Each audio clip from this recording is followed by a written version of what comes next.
Salat itu wajib, teman-teman. Kenapa diwajibkan? Kenapa harus dipaksa?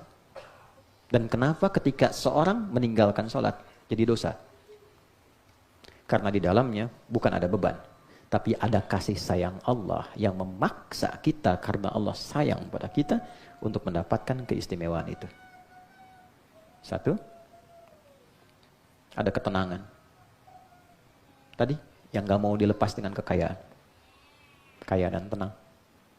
Salat itu yang pertama diberikan, bukan dunia dulu, kecil dunia itu. Tapi tenang dulu. Anda dikasih dunia sebesar apapun, gak tenang hatinya, gak enak terimanya. Karena itu kalau Anda sholat membawa dunia terlalu kecil.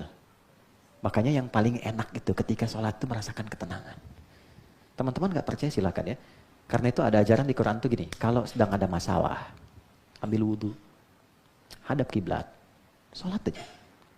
Walaupun solusi belum datang, tapi ketenangan tuh hadir. Lebih enak rasanya. Sujudnya nikmat gitu.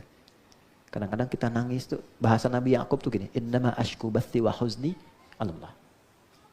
Ya, innama ashku bathi wa huzni, saya tuh kalau curhat, saya punya masalah, bahkan kesedihan saya tumpahkan di atas sejadah, ilallah, kepada Allah. Jadi bukan di atas Instagram, bukan di YouTube. Siapa yang suka, tolong aminkan ya.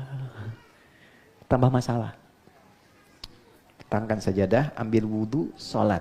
Itu dahsyatnya, Allah kasih ketenangan pada jiwa kita. Nanti kalau sudah tenang, itu pelan-pelan muncul solusi.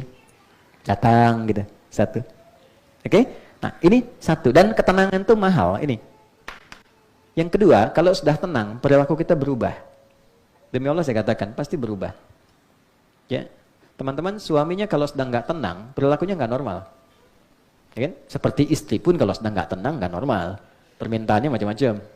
Ya kan? Anak juga begitu. Tapi kalau tenang, tindakannya pasti akan berbeda.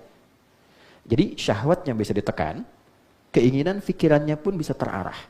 Segala sesuatu yang bersumber dari syahwat yang buruk disebut fakhsya, sesuatu yang bersumber dari pikiran yang tidak normal disebut dengan mungkar. Maka sholat bisa mencegah seseorang dari perbuatan keji dan mungkar. Quran surah ke-29 ayat ke-45.